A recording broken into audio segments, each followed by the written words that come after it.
বিসমিল্লাহির রহমানির রহিম। আমার হাতে যে চমৎকার উদ্ভিদটি দেখতে পারতেছেন, এই দেখুন, এটি আমাদের দেশীয় উদ্ভিদ। এই উদ্ভিদটি প্রায় বিলুপ্তির পথে। আগে বনে বাদারে জবে ঝাড়ে এই উদ্ভিদটি সচরাচর দেখা যেত, এখন দেখা যায় না। এটির নাম হচ্ছে কুমারীলতা, কুমারিকা, বনলতা, বিড়ালাসরা, অসংখ্য নাম রয়েছে এবং এর আঞ্চলিক নাম আরো বহু রয়েছে। বিশেষ করে অনেকে পানিমুত্রি বলে। এই উদ্ভিদটি অত্যন্ত ঔষধি গুণ সম্পন্ন উদ্ভিদ।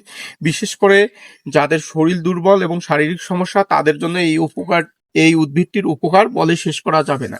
এটি চর্মরোগ নিরাময়ে সহায়ক এবং পেটের ব্যথা, রক্ত আমাশা, বহুমূত্র রোগী, অসংখ্য অসংখ্য রোগের উপকার করে থাকে এই উদ্ভিদটি। এই দেখুন, এই উদ্ভিদটি কাঁটাযুক্ত, এই কারণেই একে আবার অনেকে বিড়াল আশ্রা বলে। এর কাঁটাগুলো অত্যন্ত ধারালো। এই উদ্ভিদটি অত্যন্ত উপকারী গুণ সম্পন্ন দেশীয় উদ্ভিদ। এই উদ্ভিদটি প্রায় বিলুপ্তির পথে।